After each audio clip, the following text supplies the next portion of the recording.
I'm looking to buy a new house. I'm looking for something with lots of acreage because I have some exotic animals that I take care of. So the very first thing I did was call Katina Hunter from the Katina Hunter team. Mike and Karen, both of whom were on my nice list, were very helpful. They recommended that I called Steve Janoski. I looked you up on my list. You're kind of right in between the naughty and the nice side, so this phone call may make a difference. Get what I'm saying? Hi, Santa. I see that you're inquiring about getting pre-qualified for a mortgage. I'm kind of self-employed. The type of work I'm in is kind of seasonal.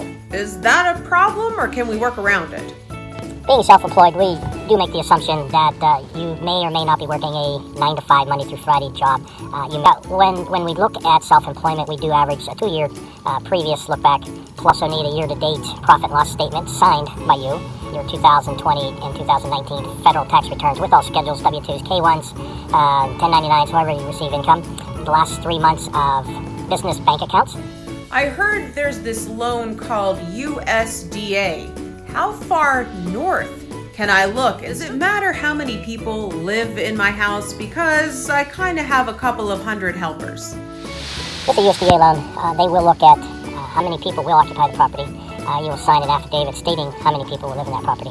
And if anybody is above, or I should say 18 or above, we will be wanting to see their income and asset information to make sure that you're not over the income guidelines. USDA is probably not the best loan program for that. I also had my eye on a bright, big, red, new, shiny sleigh for this year. When would you recommend I make that purchase? During the mortgage process, we'll be on the watch to see if anybody else pulls your credit for any reason. We really don't want you to take out new debt while we're in the mortgage process, because that could affect your debt-to-income ratios. I don't know if this is important, but I also run my business out of my home. Is there any appraisal problems with that? It's not uncommon for someone that is self-employed to be working from home. Going into this past year with the COVID, the majority of people are actually working from home. So that is normally not a problem. When it comes to this hand money thing, can I make payment in form of warm cookies? And I'll even throw in a glass of cold milk.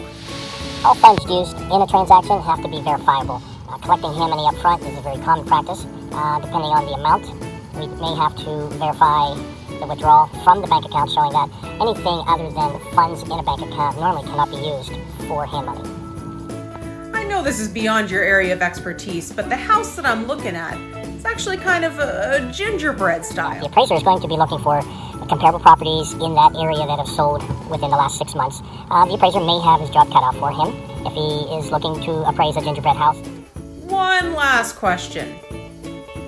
Does Mrs. Claus have to be on the loan? Mrs. Claus doesn't have to be on the sales contract. She doesn't even have to be on the mortgage application. However, if she does have an income, we may want to see that. We may want to use that. But if she does not have any income but is carrying a very high debt load, then it's probably best that she's not on the contract. Thank you so much, Steve, for all of your help.